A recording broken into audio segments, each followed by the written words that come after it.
Okay, so let's get started. So today we're going to finally move on to part 2 of the lectures, which is going to be about supersymmetry breaking. Okay, so let's see how far we get with that today. So if you recall, okay, so before I talk about SUSY breaking, I want to first finish what we were doing yesterday, which is to discuss the supersymmetric vacua when they're there. Okay.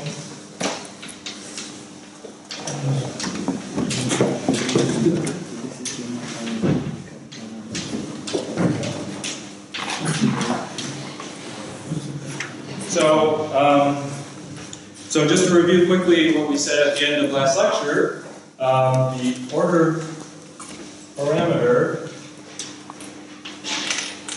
for SUSY breaking is the vacuum energy. Okay, it's the expectation value of the Hamiltonian in the ground state. So when the vacuum energy is 0, supersymmetry is unbroken in the vacuum, and when it's non-zero, it's broken spontaneously. Okay, and so the vacuum energy is just the scalar potential of the theory evaluated at its minimum. Okay, so the name of the game is to look for minimize the scalar potential. Okay, and for the nonlinear sigma model, for the theory without gauge fields, that's the simplest case. This is just 1 over the Kähler metric times the square, the derivative of the superpotential squared. Okay, which is, of course, positive definite. So the vacuum energy is always greater than or equal to 0 in supersymmetric theories. Okay, that's another thing we can do. So when there's supersymmetry, the vacuum energy achieves its smallest possible value. Okay, that's when there's supersymmetry is preserved. Okay, so to search for the SUSY vacuum of this theory, the point of all that is to say that if I want to minimize this function, and I want to assume that the minimum is supersymmetric, okay, it's a lot easier because instead of minimizing this function, I can just search for the zeros of this thing. Okay, it's far easier to look for these zeros than to minimize this more complicated function. Okay, so SUSY vacua correspond to the solutions to dw d phi equals 0. Okay? And sometimes this is phrased as, sometimes this is also phrased as setting the f component phi to 0, because that's what dw d phi is. If you recall, when we integrated out these auxiliary fields, their equation of motion looked like this. Okay, so the equation of motion for the auxiliary field of phi is that it's set equal to minus dw d phi convex conjugate. So when I set this to 0, that's equivalent to setting the f term to 0. Okay. Any questions?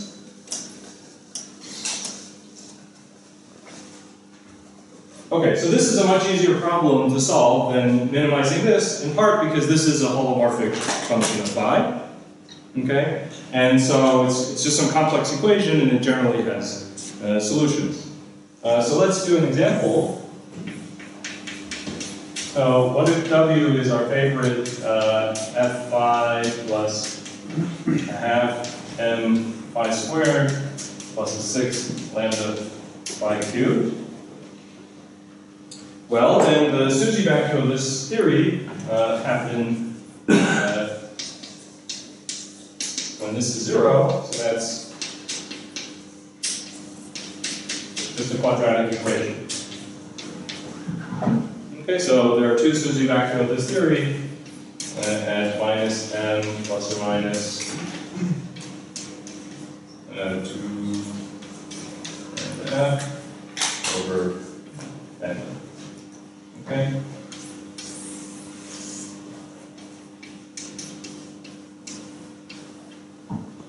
And if you make a plot of the scalar potential, it just looks like, well, it's not centered around 0 necessarily, but it has two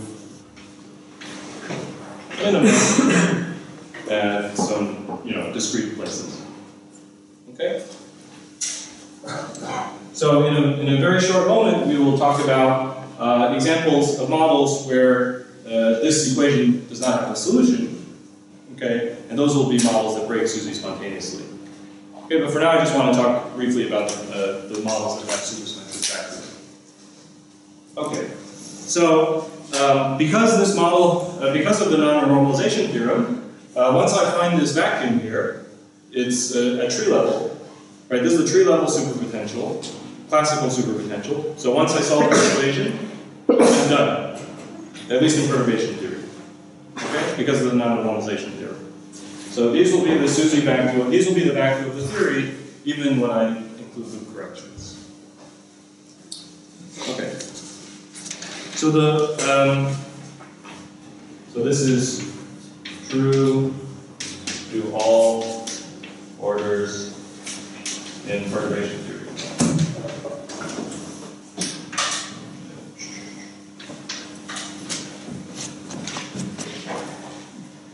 Okay, so the one other case I wanted to discuss briefly, just because it's sort of novel, it's sort of a special thing about supersymmetric theories, is the case where there's a moduli space of vacua.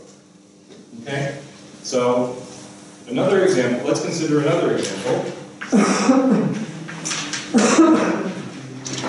So let's consider a model with two fields, two chiral superfields, and some coupling here. Okay, and just say, let's just turn on this superpotential for them and consider what happens. So the SUSY vacua happen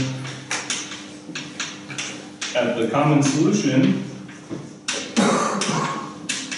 to these equations. So now I have to solve two F-term equations, not just one. And the first one implies, well, let me write them like this. Okay, so the first one implies that lambda by 2 squared equals 0. Second one implies that by 1 by 2 equals 0. Right? So look what happens. Solving this one obviously sets phi 2 to 0. But then this one here is this one here is automatically satisfied for any phi 2, any complex value of phi 2. Phi 1. Sorry, phi 1, thank you. Somebody's paying attention. Okay, so for any complex value of phi 1, these F-term equations are satisfied. So the picture of the SUSY vacua in this case, so if I just draw, say, the real part for the sake of argument, so let this be the phi 2 direction, and let this be the phi 1 direction. So the picture of the SUSY vacua is, of the potential, is that it rises in the phi 2 direction, right?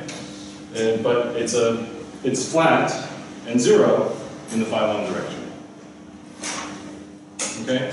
So this is an example of what's called the SUSY moduli space. And so again, I'm only doing this at tree level. This is only in the classical theory, but because of the non-normalization theorem, this moduli space is going to persist to all orders in perturbation theory. Okay, so the SUSY moduli space survives to all orders in perturbation theory. again because of the non-normalization theorem, and that's very special to supersymmetry. Okay? So if you, and also the moduli space is non-compact, right? So that's very special to supersymmetry. Without supersymmetry, so just in ordinary quantum field theory, moduli spaces tend not to exist because quantum corrections will in general lift the moduli space. Right? The interactions will in general give this thing a shape, even at 1 loop order. And in fact, when we come to talk about supersymmetry breaking, we'll see examples of that happening, where the moduli space is lifted and becomes what's called a pseudo-moduli space. Okay, but because of the non-normalization theorem in SUSY, such moduli spaces can exist. Okay? And in fact, yeah, so in general, in non-supersymmetric theories, if you have some kind of moduli space, it's because of a symmetry reason, like enforcing a cancellation, keeping the thing flat. And so you all know examples of that, right? What's an example of a moduli space in a non-supersymmetric context?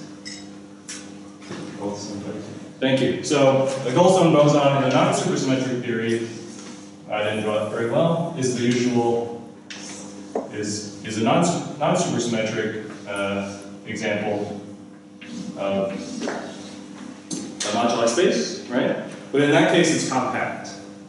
Goldstone boson directions are always compact, right? So there are I actually don't know of any examples of a non-supersymmetric moduli space that's non-compact. Okay. All right. So that's just I wanted to wrap up the discussion of supersymmetric vacua, and so now I want to turn to the case of supersymmetry breaking, because obviously that is well motivated, the study of supersymmetry breaking, because if we want to apply supersymmetry to the real world, we have to eventually confront the fact that supersymmetry is broken, and we have to eventually confront the fact that we haven't seen any of the superpartners yet, so therefore supersymmetry must be broken. Okay? So there's a very active field of building models that break supersymmetry and then trying to hook them up to the visible sector, the MSSM or something. Okay? All right, so, okay.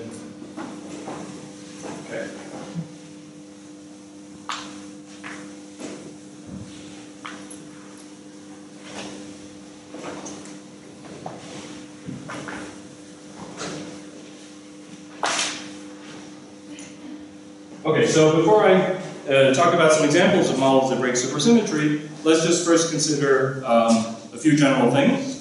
Okay, just a couple general things. So for SUSY breaking, we need somehow that cannot be solved. Okay, we need to somehow impose all the F-term constraints, and then they intersect in such a way that they don't have a common solution. And so there are kind of two options here, two possibilities for what can happen. Okay, so either this happens at tree level, so two cases.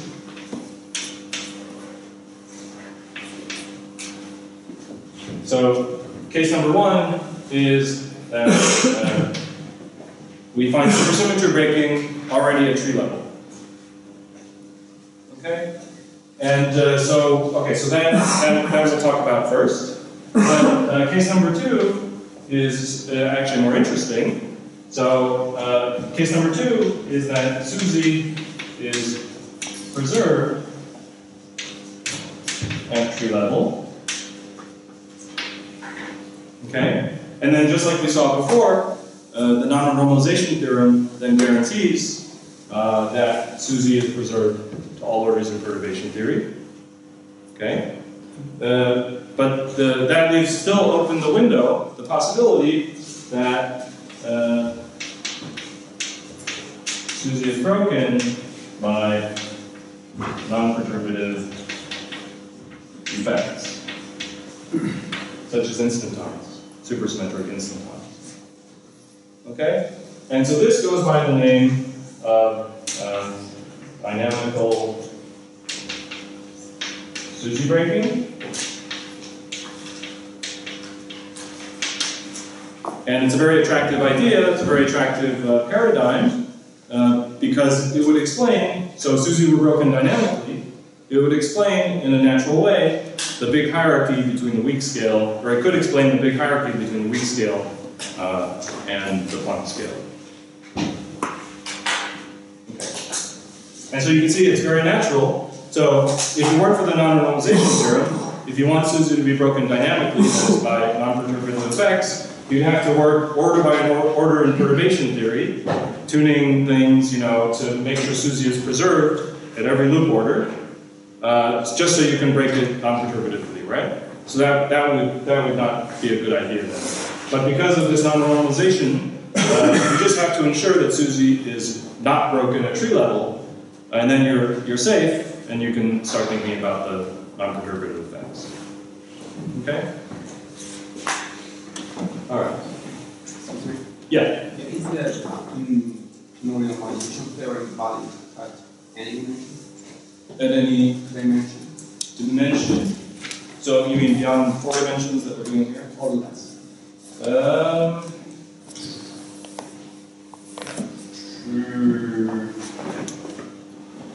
I actually don't know off the top of my head. Supersymmetry behaves differently in different dimensions, and in some dimensions there are no chiral superfields. Okay, I think if you go down in dimension, it only gets better. That is what I recall. Yes. So n=1 supersymmetry, and if you compactify it down to yeah. So it depends on what you mean.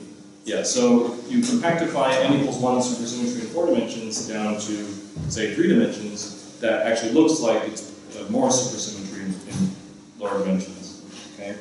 So in that case, the non-normalization theorem should persist. But there might be theories in 3 dimensions with less supersymmetry that don't exist in 4 dimensions. And for those theories, I don't know offhand exactly work on those theories.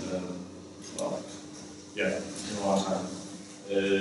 Yeah, so I don't remember offhand whether they have a non-normalization theory. Maybe somebody else remembers. Yeah. Okay.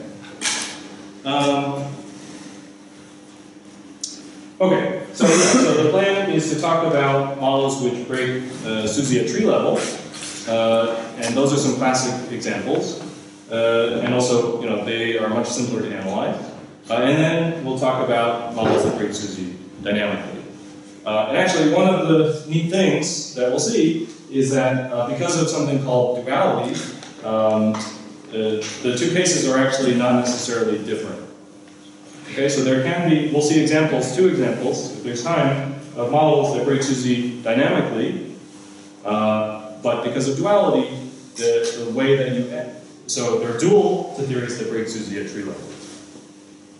Okay, there's a strong weak duality, okay, that maps a model of dynamical Shih breaking to a model that breaks Shih at tree level. Okay, so we'll see 2 examples of that. Okay.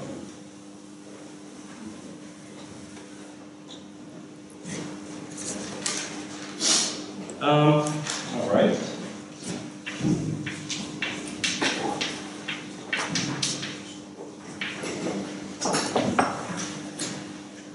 All right, so what is the absolute simplest example of a model that breaks Shih at tree level? Well, actually, I should have kept the, so if you go back to the model of a single chiral superfield that we had before, right? We took one derivative of this with respect to phi, and then we set it to 0, and we found that's a quadratic equation and it has 2 solutions, right?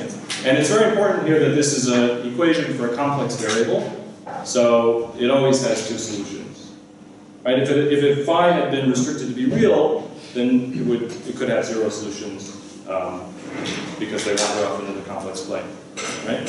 So it's very important that here this is an equation for a complex variable. And so you can see that pretty much, as long as for generic f, m, and lambda, there's always going to be a solution to dw d phi equals 0, right? But there's one special choice of f, m, and lambda, for which then there's no solution to dw d phi equals 0, which is what? What do I have to do to f, m, and lambda so that this doesn't have a solution? It's an easy question. Is it too easy? Nobody wants to say. I just have to set m and lambda to 0, right? So if I set m and lambda to 0, then this becomes just f, and then there's no solution, right? But this is not an interesting theory by itself, because it breaks SUSY, but in a trivial way, because it has no interactions. The scalar potential and, well, the scalar potential is just f squared. It's like adding a constant to the theory, and nothing happens. Okay? So this theory by itself breaks SUSY, but not in a meaningful way. To get something meaningful, we have to introduce interactions. But if you saw, if we introduce any interaction in superpotential, we reintroduce SUSY backward. Right? So to reintroduce interactions that preserves this feature, that means that we can only do it in the Kähler potential. Okay, so in Kähler potential, we start off with our canonical one, and we can get something that breaks SUSY and has interactions. We deform this by higher order interactions.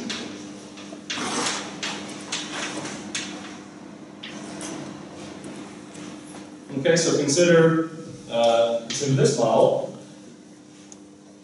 So this makes use of the formula for the scalar potential. Then involves a Kähler metric. Right, so V is equal to 1 over K phi dagger dw d phi squared. And so now this is equal to 1 minus C phi dagger phi over lambda squared times f squared. Okay? So for which, if I expand this around phi equals 0, is approximately f squared times 1 plus C phi dagger phi over lambda squared.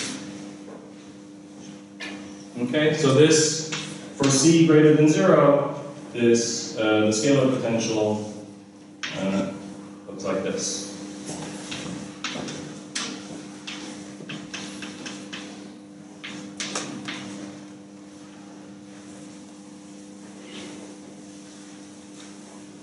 Okay, so this is, if you like, this is the simplest model. It's the model with the fewest number of fields that breaks supersymmetry.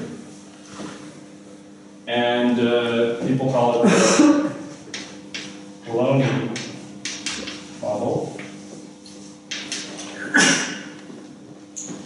And so there's only one thing that's sort of dissatisfying about this model. I mean, other than the fact that it's not dynamical SUSY breaking. There's only one sort of feature of this model that makes it incomplete, right? Why is this not the model of the universe?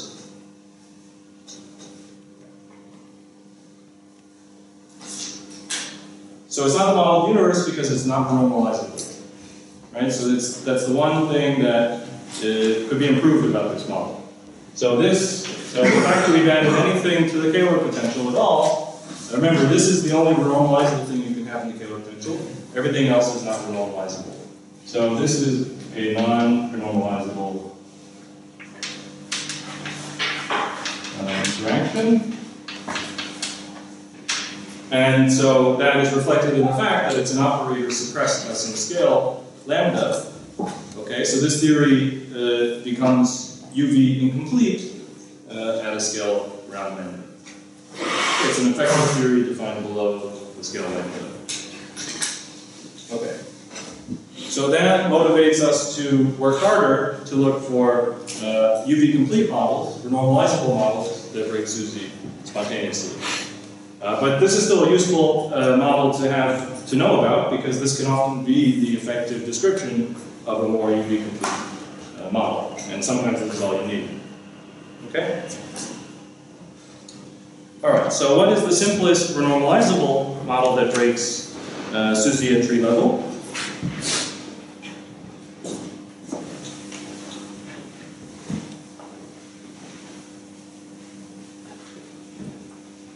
No question. Yes. And when you complete this model, SUSY will be still breakable, and SUSY will be broken always. When you complete this kind of model, SUSY will be still broken always. Well, no, not necessarily, because another way to think of this, right, I expanded here around phi equals 0, and so this whole thing breaks down, the Taylor metric becomes singular when phi goes beyond lambda, right? So this model makes sense only for phi in the neighborhood of 0, and stops making sense when phi is a border lambda. Right? And that's the general fact about effective field theories. You generally don't want to have the bev of the explorer field space bigger than the cutoff of the theory. Okay? And so it could be that out here, something else happens. Right? In UV completion, it could be that SUSY is restored out here. But this description would still be valid, still a valid effective field theory. Right? And so that would just tell you then that there's metastability. Yeah, this is actually metastable vacuum in the UV completion. Okay. Good. All right. So what's the simplest model that breaks SUSY at tree level and is normalizable?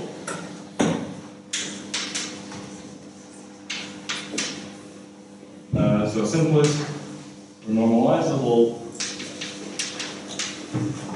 SUSY breaking. So you can sort of build. You can actually convince yourself of this at home. So here's the best you could do with one field, one chiral superfield, and so you can check at home that it can be done with two chiral superfields. Okay. And so the simplest one has 3 chiral superfields. Okay? And so basically we have to somehow, again, so the philosophy is the same. So if we write down the most general superpotential for 3 chiral superfields, then the F-term equations are going to have a solution in general. Okay? Generically. So we have to write down a special one that for which there's no solution to the F-term equations. So it turns out that the one we need to write down is this.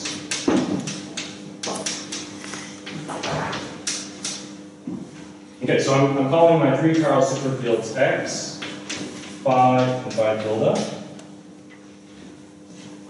Okay, and this is a renormalizable theory, so the Taylor potential is canonical.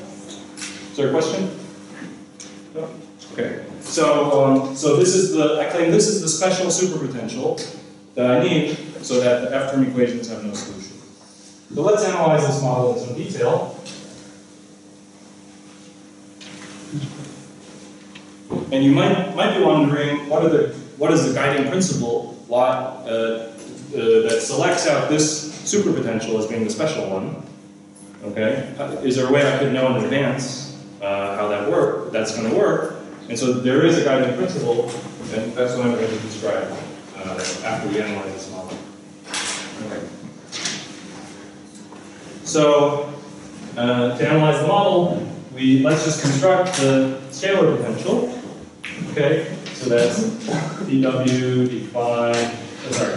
dx squared plus dw phi squared.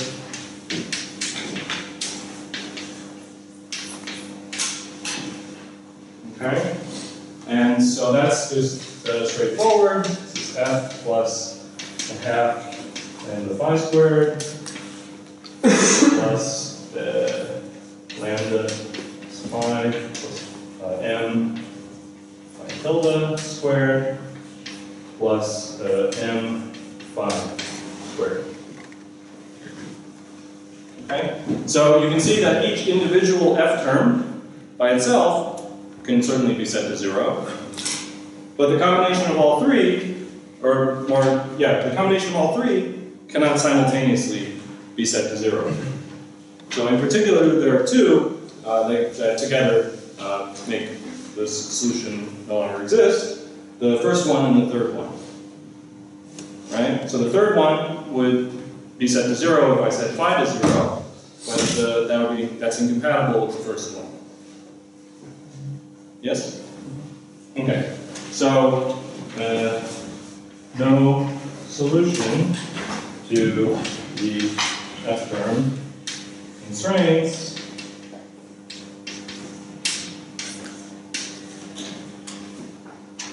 So does that mean that Susie is broken? Oh, no, it doesn't. There's a subtlety.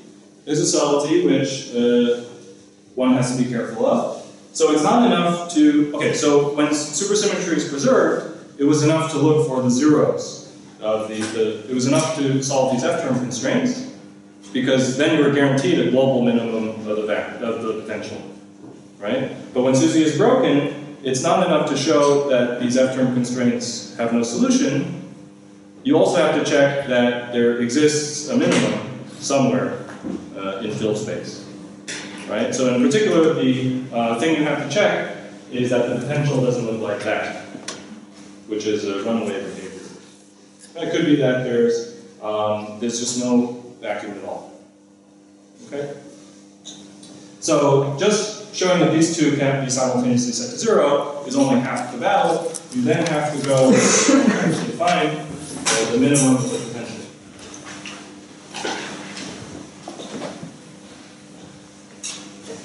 So the minimum of the potential. So clearly it costs us nothing to set this to 0, because phi tilde only appears here. So we do phi tilde is equal to minus lambda x pi over m. Okay? And then this becomes just a quartic polynomial in phi. Okay? And there's no runaway in this model because it grows as phi goes to infinity. Right? It grows, it doesn't run away as phi goes to infinity. So we're guaranteed to have a minimum somewhere, and it's just minimizing this function of phi. Right? So we minimized the function of phi, and the answer we get is for,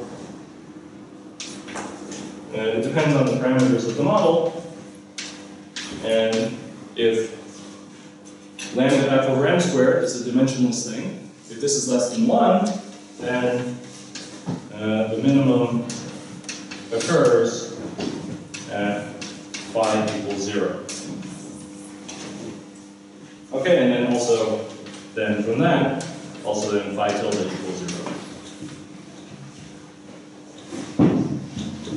Okay, for lambda f over n squared greater than 1, this theory is in a different phase in which phi actually acquires a beta. Okay, it's also interesting to analyze that phase of the model. But we won't do it here. Okay, so that's how you find the vacuum, except we're still not done, actually. Still not done. Because we've fixed phi and phi tilde, but what about x? What about x?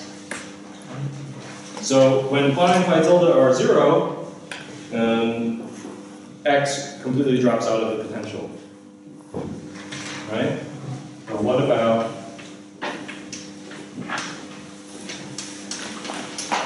so v at phi equals phi tilde equals 0 is independent of x. So this is an example of, well, if supersymmetry were preserved, this would be an example of something we discussed 10 minutes ago, right? Moduli space, right? But SUSY is broken, so this is not going to be, we don't expect this to be a moduli space anymore, but we expect the moduli space to be lifted by loop corrections, and so it becomes something called a pseudo-moduli space. So X is an example of a pseudo-moduli space.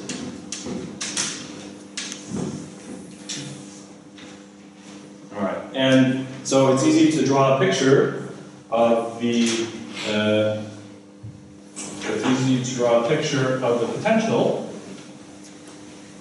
or yeah, schematically sketch out a picture of the potential. So what we've calculated here is the tree level potential, right?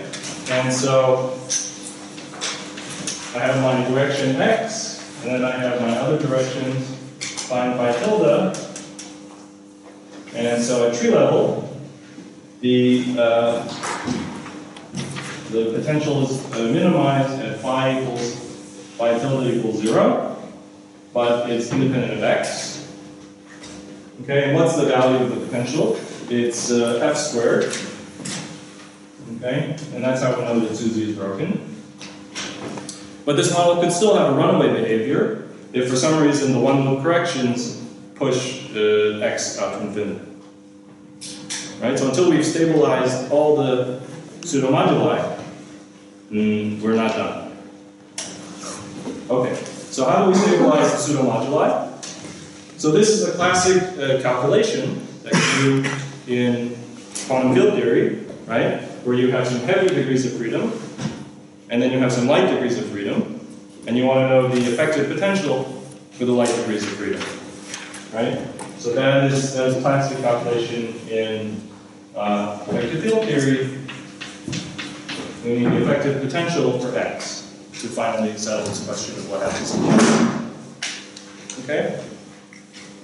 So the effective potential, turns out, is given by a nice formula at one loop. Okay? So the one loop effective potential, you may have seen it before, is described by something called the Coleman-Weinberg potential. And the nice thing about the Coleman-Weinberg potential is you don't have to know anything about the theory other than the mass spectrum. Okay, so the Coleman-Weinberg potential is given by this nice formula. And so this is derived for any quantum field theory. Okay.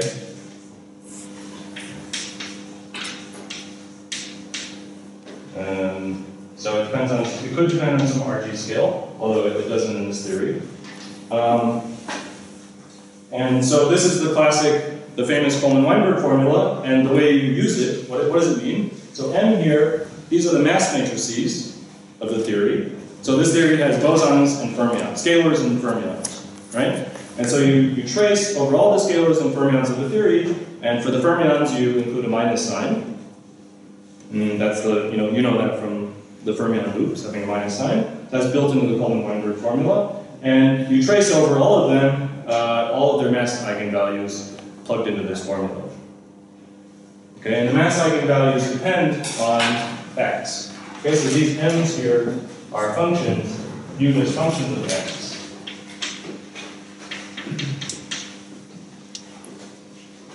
In other words, as I move around on x, the scalar potential is constant, but the spectrum of the theory changes. So the spectrum of phi and phi tilde changes. Okay, so in other words, the directions going away from this valley will move around as I move around in x. Okay, and that's what this picks up. Okay, so that's the beauty of the Coleman-Weinberg formula, is that it only depends on the mass matrices of the theory, mass spectrum of the theory, and so if you like, this could be another homework exercise, is to calculate this at home. And what you find is the following. You find that along the pseudo-moduli space direction, the Coleman-Weinberg potential, in this example at least, is monotonically increasing, okay, as you go away from the origin. This is the one loop.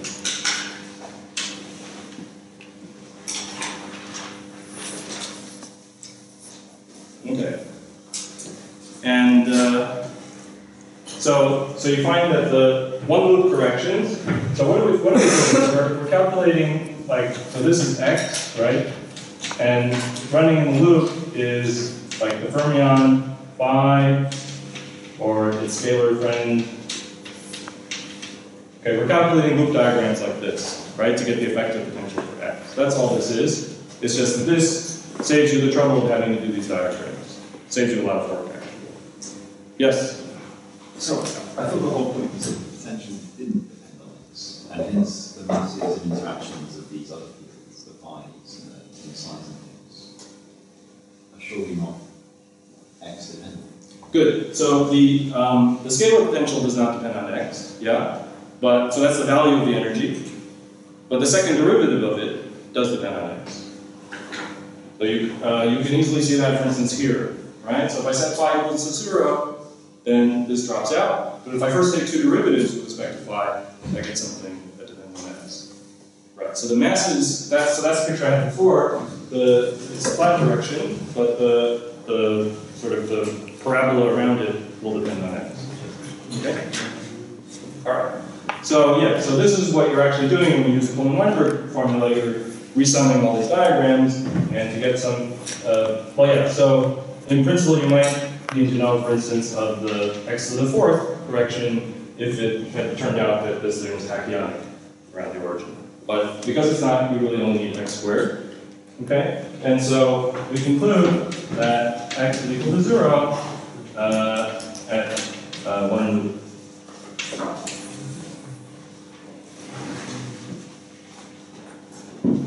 Okay, so that's just a fact about this model. I think I forgot to give this model a name, but this, I already erased the superpotential, but you should all know that this model is called the O'Rafferty model.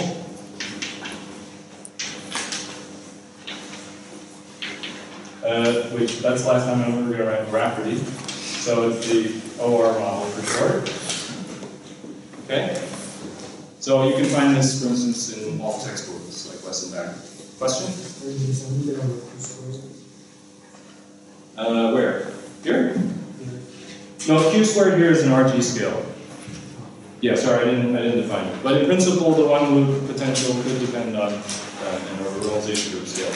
It turns out in this model that it doesn't have an organization group scale, and there's actually a nice argument for that. You can know that ahead of time, because you know that the effective potential has to be independent.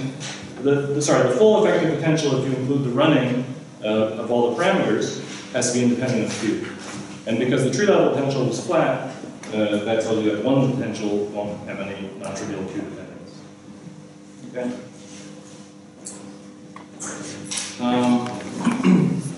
Okay. All right. So that ends our analysis of the O'Rafferty model.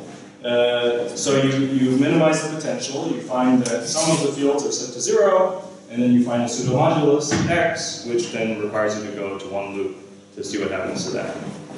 Okay. So all right. So there are no more questions about the O'Rafferty model. Now I want to talk briefly about what's going on with all these models. Okay, so why? So I probably shouldn't erase right here again. Okay, so we studied two examples of models that create SUSY spontaneously. One was like this, and another was like this. Okay, so what is special about these two models? Is there any governing principle that tells us ahead of time that these models have to break SUSY? Is there a question? No? Okay, so it turns out it's not totally random, but there is a very simple principle that selects out these models and tells you ahead of time that they should break SUSY. And that's actually nothing other than the R symmetry.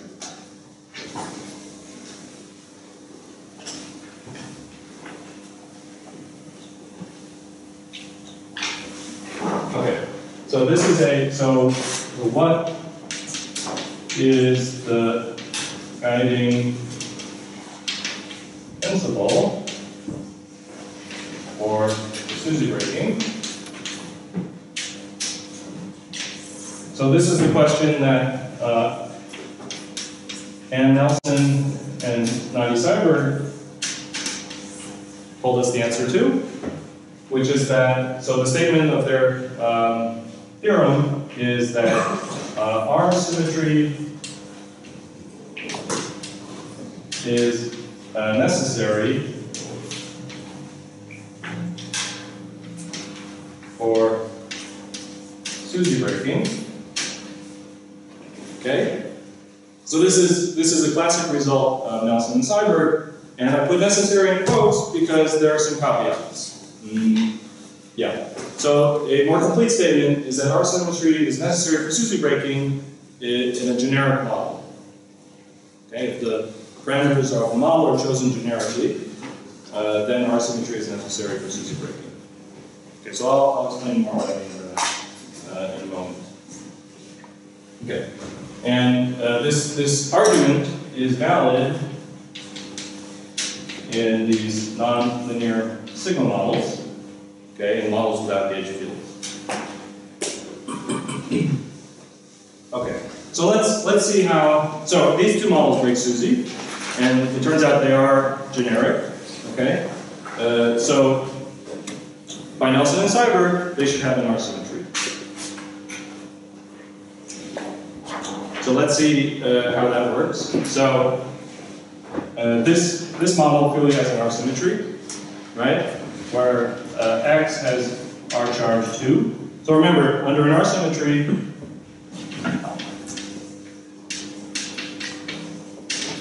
so this is the fact to remember, the superpotential must have R charge 2. Okay, so the question is there a consistent assignment of R charges for these two theories such that the superpotential has R charge 2? So this one's trivial. I just give X R charge 2 and I'm done. Right? And that also explains why I was forced to get rid of the higher order terms. Right? So we started off the discussion of the Poloni model by saying that these terms, if they're present, are going to restore SUSY. And you see that that's happening because, well, according to Nelson Seiberg, which I haven't proven yet, that's happening because they break the R symmetry explicitly. Okay? So requiring this theory to have an R symmetry will select down here. Well, no, that's not totally true, but yeah. So requiring to have an R symmetry where X is R charge 2 boils it down to there. Okay. That actually illustrates the logic of this, that it's necessary, but not sufficient for it to have R symmetry. Okay, so anyway, so what about this model here? So does this model have an R symmetry? The O'Rafferty model. It turns out it does, right? I can give this R charge 2, X, I give X R charge 2, right? I'm forcing R charge 2 again. Then the R charge of phi is 0. And then the R charge of phi tilde is 2 again. Okay, so this model also has an R symmetry. And that's not a coincidence, that is a consequence of this Nelson-Seiberg general argument. Okay, so now let me briefly show you how the proof of that goes.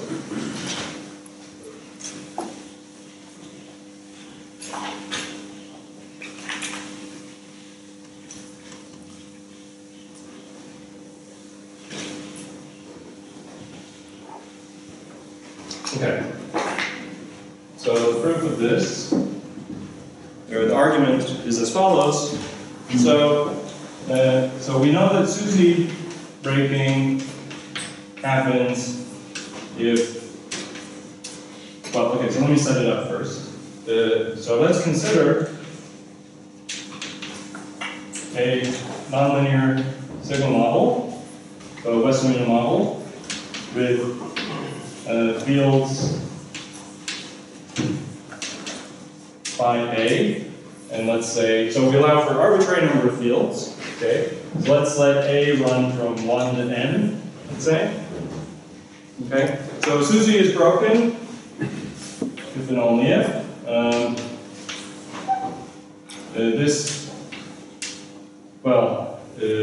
Let's not do if and only if because of what I was saying before. So SUSY is broken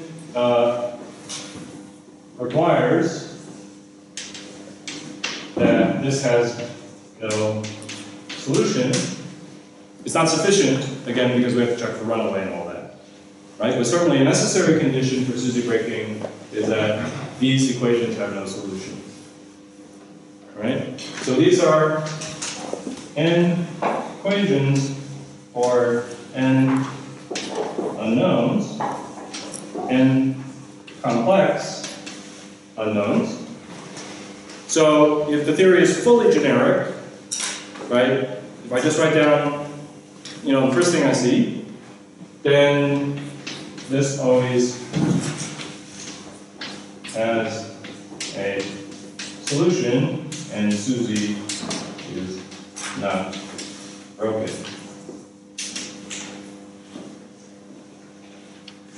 Okay, so how do we get SUSY breaking? We have to go away from the full genericity of the theory.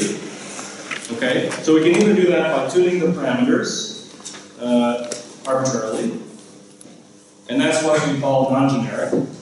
Okay, or we can try to impose symmetries on the theory, and that forces various parameters to take special values, but for symmetry reasons. Okay, so now let's ask the question: what symmetry can we impose on the theory so that this doesn't have a solution? Okay, so there are two cases. Suppose the theory has a non-R global symmetry. So non-R just means a regular global symmetry, like a U1, that's just a regular U1. Okay? So for any non-R global symmetry, for any regular global symmetry, then W is invariant under that global symmetry. So let's give this global symmetry a name. Let's call it G. So W is invariant under G. And as a standard, if you have a global symmetry, it makes sense to construct all the invariants of that global symmetry, right? Build all the things that are invariant under it. Okay.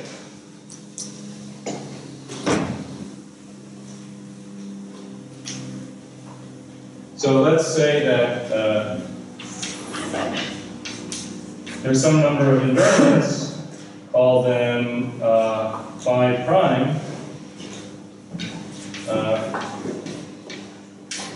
which are functions of the phi a's. Okay, so let these for some, so there's some number of invariants. Let these be invariants of G. Okay, this is all too abstract. Let's just consider an example. Let's say G is equal to a U1, and my theory has two fields, phi plus and phi minus. Okay, then my invariant would be phi plus times phi minus. So if these have charge plus and minus under some U1, so my invariant is just phi plus phi minus. Okay? And so there are always fewer invariants than there are fields I start with, right? So these are independent, let these be the independent invariants. Okay, so then W should just be a function of these independent invariants. And then I'm back to where I started, because the F term equations, I can just do a change of variables into these invariants, and then the F term equations, in terms of I can just do a field redefinition, in other words, and then my F term equations are again now n equations for n unknowns.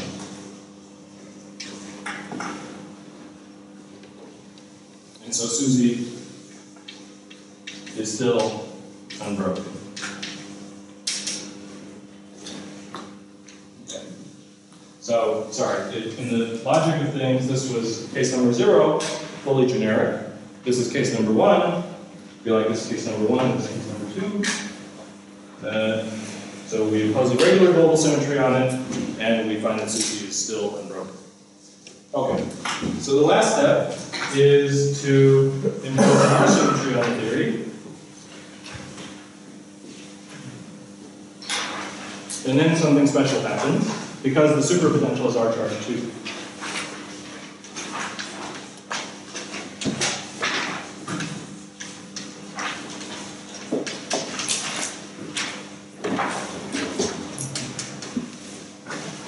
So let's give the fields phi A some R charges QA. Okay? And because W has R charge 2, I can select out, say, one of them and let it do all the duty as far as the R charge is concerned. Okay? And then the rest has to be a function of just R invariance. Phi 2, phi 1.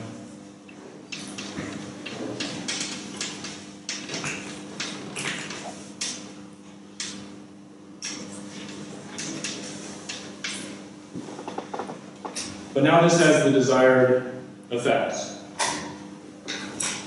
Because now the equations of motion, the F term equations, implies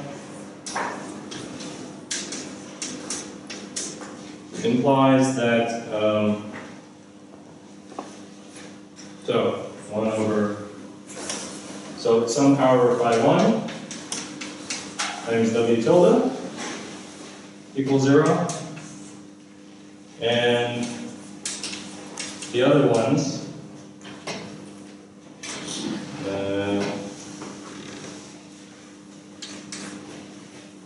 imply that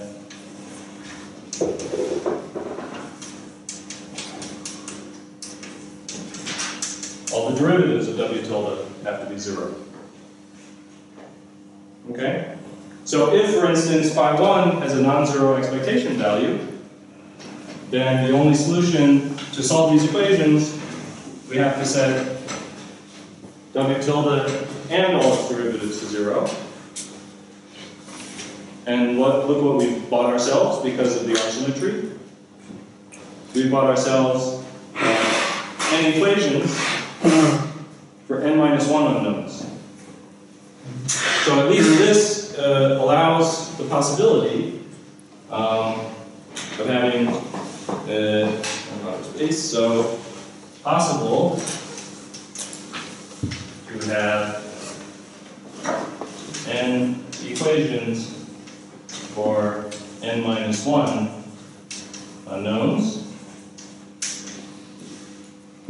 Okay? And it's all because the superpotential transforms under the R symmetry. So therefore, it's possible that Susie breaking can happen.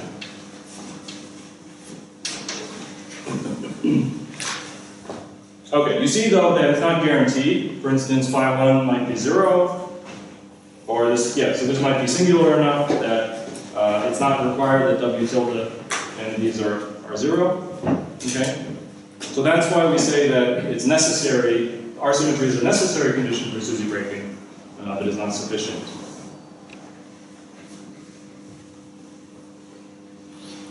Okay, so, but yeah, so this is the only case that gave us something that could break Susie under the right conditions.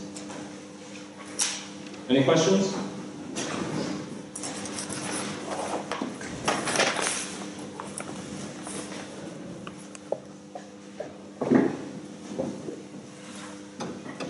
So it's actually a very simple argument. Maybe I didn't do it justice. Maybe I lost you along the way somewhere. But this is all in the original paper of Nelson and Seiberg. It's one of those papers that is still very readable even today. So I encourage you all to go back and just read that paper. You'll see this argument with these three cases spelled out. It's not much more complicated than what I presented on the board. Okay. No questions? Why is the valid only for nonlinear single models? Well, it's just a bit more complicated for the theories with gauge interactions because we should impose gauge invariance on the theory as well, right? So.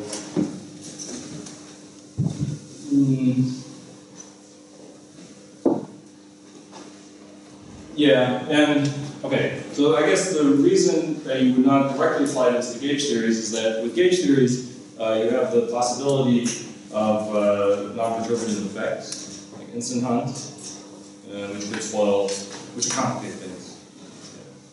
But if, for instance, your gauge interaction was very, very weak, you could maybe view it as a global symmetry, like a very weakly gauged global symmetry, and then a lot of this should carry through as well. Right? So we just work in terms of the gauge invariant observables and do a nonlinear signal model for that. In fact, yeah, so in fact that's how you imagine broadening the applicability of this result to theories of gauge fields is that, so imagine a theory with gauge fields, gauge interactions, and suppose it's like QCD and it confines. Okay, then at low energies there should be something like the Carl-Lagrangian, which is built just out of like a nonlinear signal model, built out of the gauge invariant operators, like the pion fields, etc., the baryons. And so you can imagine running this argument for that effective theory. Yeah. So in that sense, this also applies to gauge theories as well.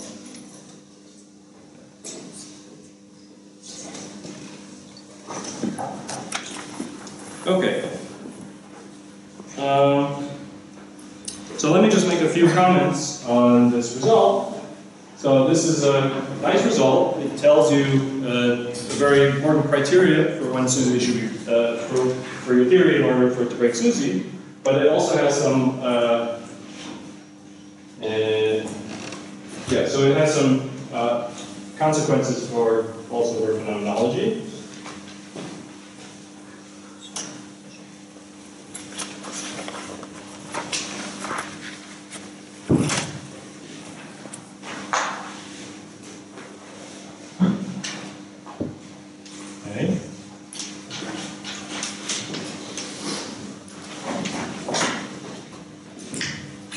So Nelson and Seiberg say that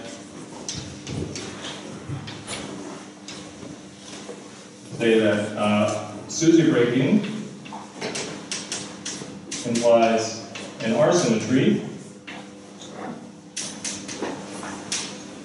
but you can also ask the question, so what happens if I have a theory that doesn't have an R symmetry, but it has an approximate R symmetry?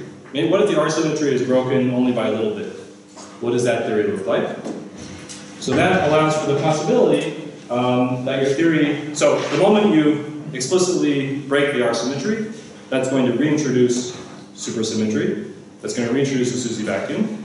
But if you only break it by a little bit, that raises the possibility that you could have a metastable vacuum somewhere. Okay, that raises the possibility that if you're very close to a theory that has an R symmetry, then that theory could break SUSY, and then I break the R symmetry a little, and I reintroduce the supersymmetric vacuum, but it's far away. Okay, so all right, so we can easily see how that works in a simple example. So let's consider our favorite Aloni with a small R breaking perturbation. So let's say W is equal to half x plus a half epsilon x squared. So this model broke SUSY, but because I introduced this epsilon x squared, I reintroduced supersymmetry, right, by the Nelson-Seiberg condition. And so where's the SUSY vacuum? It's at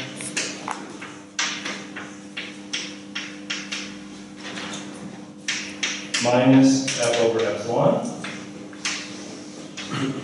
right?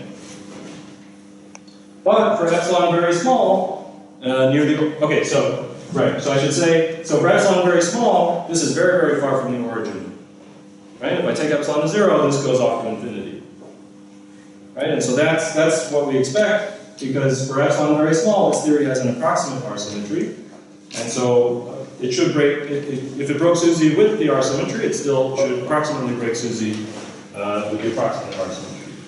Okay, so the picture of the potential is very simple. It just looks like what we had before. Epsilon is a very small effect near the origin before.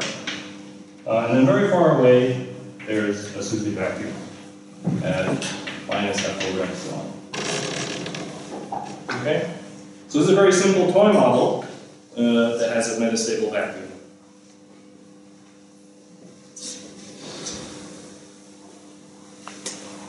And it also illustrates the general principle that you want if you want to go constructing a model with a metastable vacuum. So the modification of this for approximate R symmetries is that metastable SUSY breaking would require an approximate R symmetry.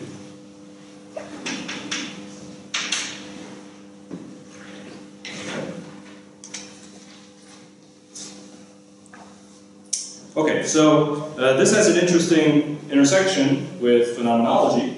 So R symmetry breaking is a very important subject. Building models that break R symmetry is an interesting endeavor because in the, well, I haven't talked about the MSSM yet, but it turns out that gay genome masses in the MSSM, so to have Majorana gay genome masses in the MSSM, you have to break the R symmetry. Okay? And so the reason that is that, so remember, so this is the gauge kinetic term in SUSY gauge theory. Okay, so this implies that the field strength is R charge 1. Okay, this is just like a superpotential, right? Except that it's made out of the vector superfield. Right, so this W alpha squared should have R charge 2, so W alpha by itself should have R charge 1. And remember, W alpha starts out, the flows component is the gay genome, and its theta component is the D term and the field strength. Okay? So this tells us that gay genomes always have a canonical R charge assignment of 1. Okay, you can't get away from this. So gay genomes always carry R charge. And so if I want to write a gay genome mass, the Majorana gay genome mass term, Majorana gay genome mass, what does that look like? That looks like this. Right? This is now a term in the Lagrangian, not in the superpotential. Okay? So this, if I want my gay genomes to have Majorana mass, which is the simplest possibility, it's what happens in the MSSM, that means that R symmetry cannot exist. Right? So Majorana gay genome mass breaks R symmetry.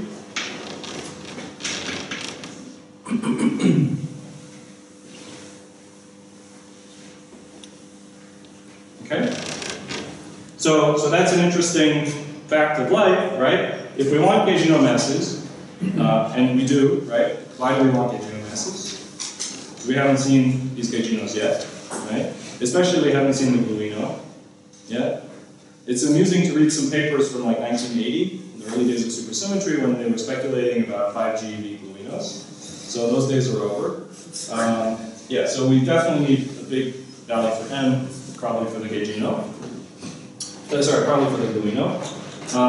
And okay, so we see that in order for that to happen, R symmetry must be broken. Okay, but in order for supersymmetry breaking to happen, the theory must have an R symmetry.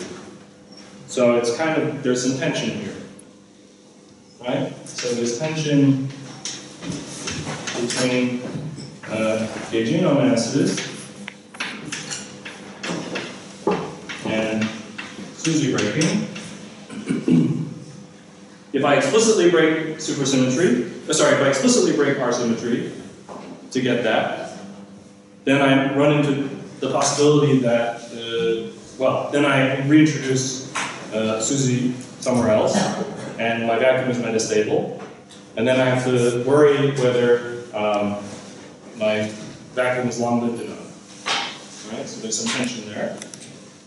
On the other hand, if I spontaneously break the R symmetry, if I say that, no, I'm not going to do anything metastable, I'm going to have an R symmetry, and then I'm just going to spontaneously break it, that introduces something called, that introduces a Goldstone boson, so a massless scalar, whose, if it's really an exact R symmetry that's spontaneously broken, that massless scalar is only going to have its mass come from Planck suppressed effects, from gravity effects.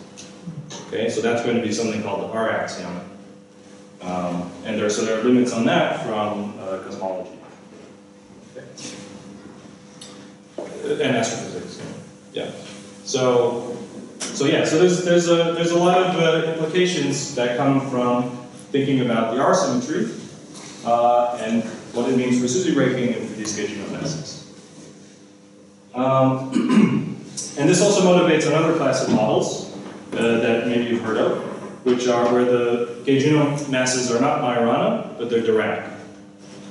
Okay, and that requires you to go beyond the MSSM because these Gauginos transform in the adjoint representation. So in order to get Dirac masses for them, I need another adjoint valued field, which is sometimes called the Sluon field. And so you have to go beyond the minimal content, matter content of the MSSM.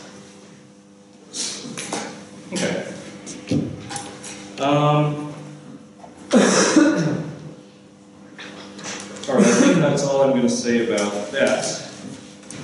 And I have more comments, but I'm just going to skip them, I think. And I'm going to now talk about dynamic and SUSY breaking. Yeah. Okay. So, all right, so this is all I'm going to say about tree-level SUSY breaking, the O'Rafferty model, Nelson-Seifert condition.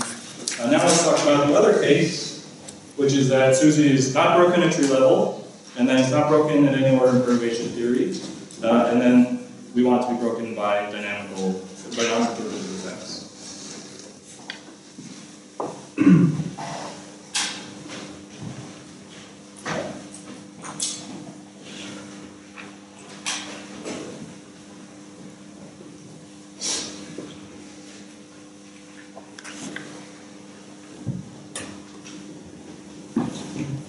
Okay.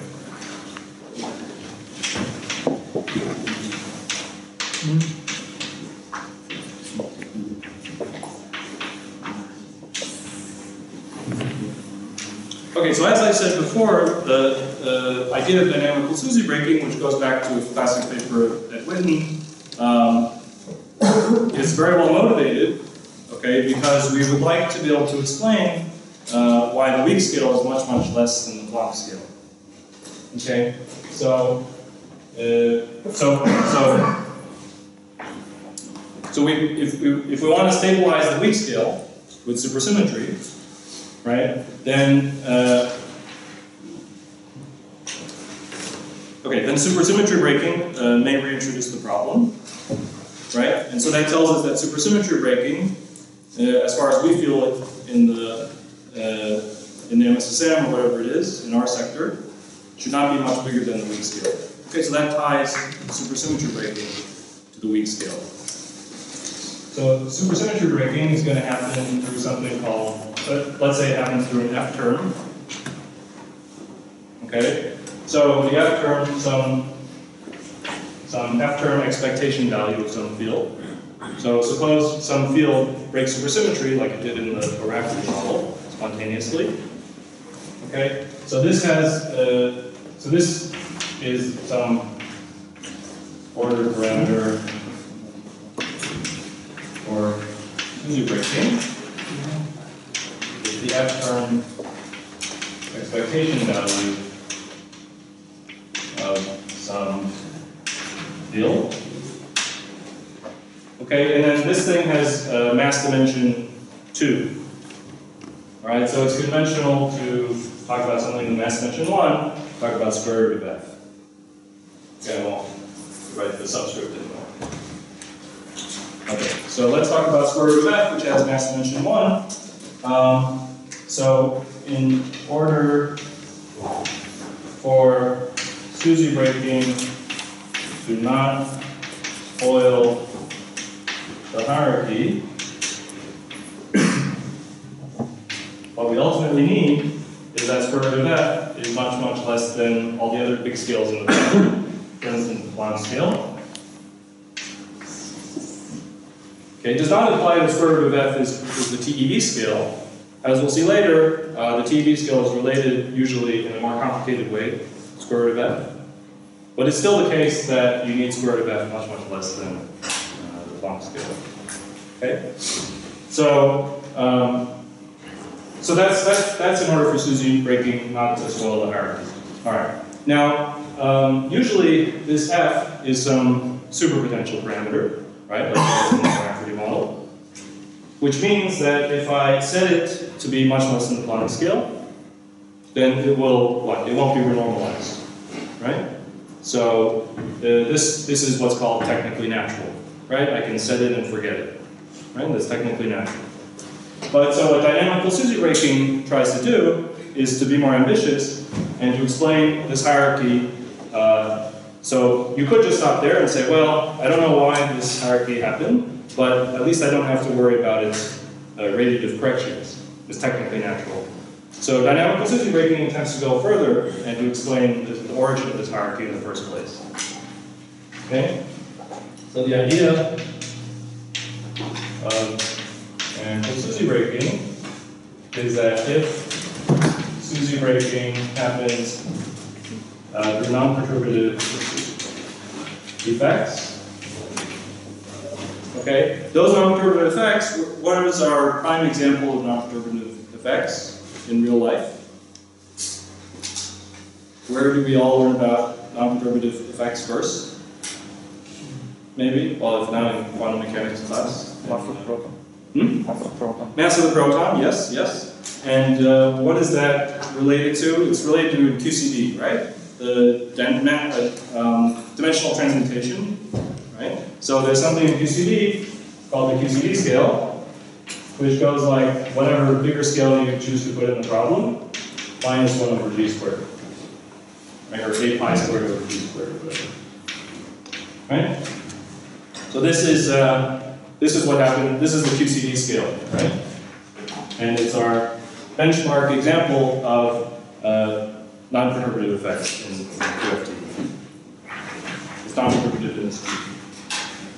Right? And so, if Shih breaking happens through some similar non-perturbative effects in some, say, Shih gauge theory, okay, so suppose you have a Shih gauge theory that's asymptotically free, and then it confines and does all the similar things to QCD, and generates through this scale, and then it breaks Shih, okay, and this scale is going to determine the Shih breaking scale. Okay, the Shih breaking scale may and is in general related in some complicated way to this lambda and to other parameters, okay? But at least we'll have introduced now a parameter lambda, which, that's the nice thing about QCD, right, and about these non-perturbative effects, is they could be exponentially smaller than whatever input scale you put in, but at sort of a linear cost, right? So this could explain this large exponential hierarchy.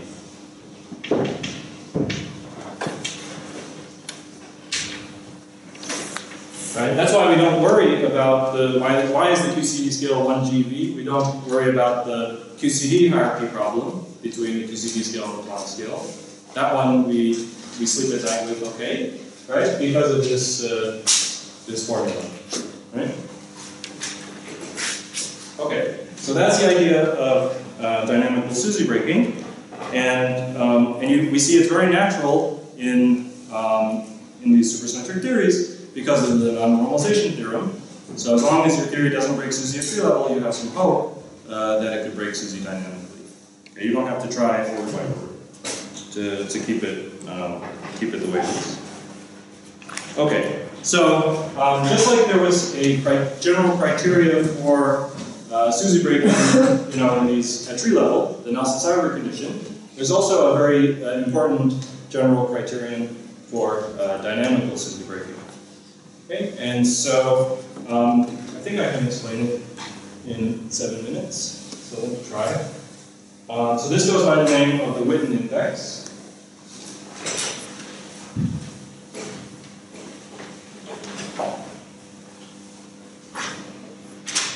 Okay, so the general criterion for SUSY breaking is the Witten index. Okay, so what's the Witten index? Okay, so let me define it and then talk about what it means. So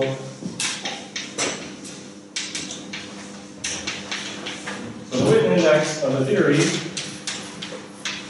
given by this weird looking formula, trace minus 1 to the f. Okay, what the heck does that mean? So the way you're supposed to think of this is, so in a quantum field theory this might not be so well defined, but what it's trying to mean is you take a trace over the entire Hilbert space of the theory, and if your state is fermionic, you weight it with a -1. Okay? And the problem with this index for your usual QFT is that your Hilbert space is continuous, and then it's not entirely fair with this trace limit. Okay? So to make sense of this, what is done is to look at a closely related theory. So consider your theory on a compact volume. So you still have regular time, you don't mess with time, but consider the theory on some compact volume like the torus or a sphere. Okay? It actually doesn't really matter. So if the volume is very, very big, we're used to doing this, right? Probably one box. So if the volume is very, very big, then it's just basically the theory you started with. It shouldn't have no effect. But what it buys you is now your Hilbert space becomes discrete. Okay? So if you consider the theory on a compact volume, then the trace is well defined.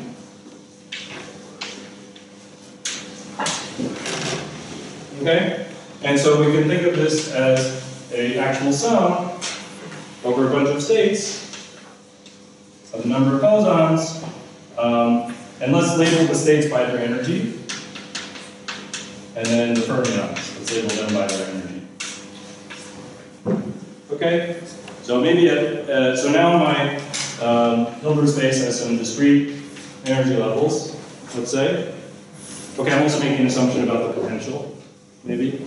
So the potential leaves me with a set of discrete energy levels. And so then this is a real sum, and maybe at a given energy level, there are both bosons and fermions. Certainly that would be the case in supersymmetry theory, right? Okay, so so the observation that Witten made is that this huge sum, over all these states in a supersymmetric theory has a lot of cancellations. Okay, that is, most terms in this sum drop out, and actually only the zero energy modes contribute. Okay, and let's see why that is. So, and that actually goes back to our discussion of the particle representations of supersymmetry. Remember how there was a difference between the massless and the massive case? So it's going to be the same story here, basically. Okay, so if EI is greater than 0, then my SUSY algebra looks like that. I'm not keeping track of any factors of 2 or anything anymore. So my SUSY algebra looks like that, with E being not 0, or greater than 0. So then Q and Q bar are like creation and annihilation operators. Creation, annihilation operators. Okay? And this is like our particle representations of SUSY. Right? So for every boson state, there's a fermion state related to it with the same energy. Okay? So that shows that these things all cancel if the energy is greater than 0. Okay? So the spin index is 0 for this case. And so that just leaves the 0 energy states, which may or may not cancel, because maybe they just come in pairs accidentally. But we don't have a clear argument for why they should cancel, because we don't have the raising and order operators. Okay? So now let's think about this for a second. What are the 0 energy states? So if my theory has 0 energy states, what does that mean? It means that supersymmetry is unbroken, right? So any 0 energy states means that like there's no kinetic energy, there's no mass, there's just a vacuum, right? With 0 energy. Okay? So for the Witten index to be non-zero at all means that there have to be some 0 energy states. Okay, which means that supersymmetry has to be unbroken in the vacuum. Okay? So the precise statement here is that if you go into your favorite theory, or the theory you're interested in, and you calculate trace minus 1 to the f, and you find that it's not equal to 0, then that implies that SUSY is unbroken in the ground state.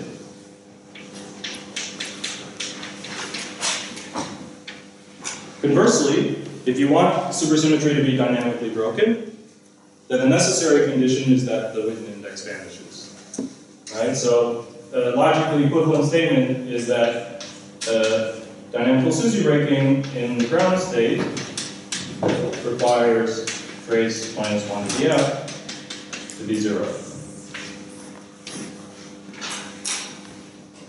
Okay, so that's the classic Witten index requirement. Okay, and I think so. Let me just finish with one more fact. All right, which is that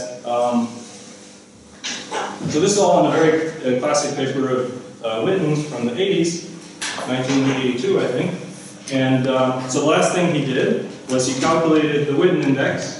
I guess he probably didn't call it the Witten index, but he calculated the index in just regular Super-Yang-Mills theory. So the simplest theory you could think of.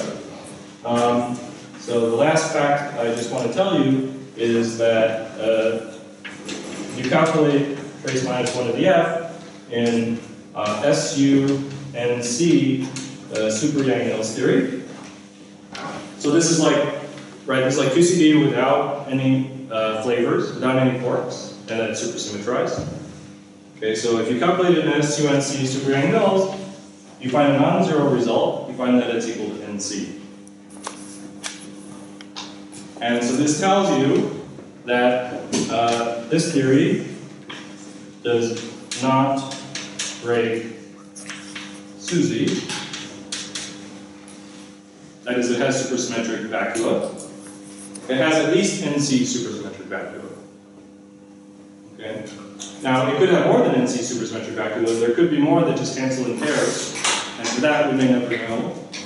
Okay. I mean, we're getting information about this is what's so amazing about this, right? We're getting information about the vacuum structure of a completely, like a fully strongly coupled theory, right? So we're learning about a strongly coupled theory, non-perturbatively, because of the magic of supersymmetry. Okay? So we're learning that it has at least NC vacua, and that's actually related to something called gaugino condensation. So this is very similar to chiral symmetry breaking in QCD. So in super Yang-Mills, there is matter, there are the gauginos, okay? And it turns out that they condense, they acquire a non-perturbative vacuum expectation value,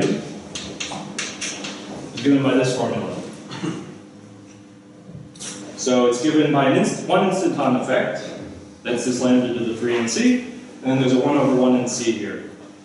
So there are nc roots of unity here, and those correspond to the nc vacua that the Witten index picks up. Okay? So the gaugino condensate VEV, there are nc different values for it, given by the nc roots of unity here. Okay, so that's what super Yang-Mills does, but if we're interested in models that break SUSY dynamically, that means that they can't be super Yang-Mills, okay? And so the consequence of this is that the SUSY, dynamical SUSY breaking theory cannot reduce to super Yang-Mills at low energies.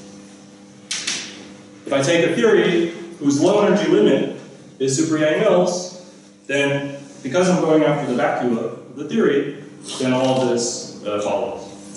Okay, so in order to get a vacuum structure that breaks SUSY, it can't pass through super Yang-Mills along the way. Okay, so that means that to find theories that break SUSY dynamically, we have to look at chiral gauge theories, or theories with massless vector-like matter. Okay, basically there has to be some massless matter in the theory so that we don't get super Yang-Mills, pure blue at low energies. Okay, so what's an example of chiral gauge theory in non-supersymmetric context? You all know. Huh? Yes, the standard model, yes. So the standard model is our favorite example of a chiral gauge theory. And so next lecture we'll see how Affleck and Seiberg use that, supersymmetrize that basically to get a model that breaks SUSY dynamically. Okay?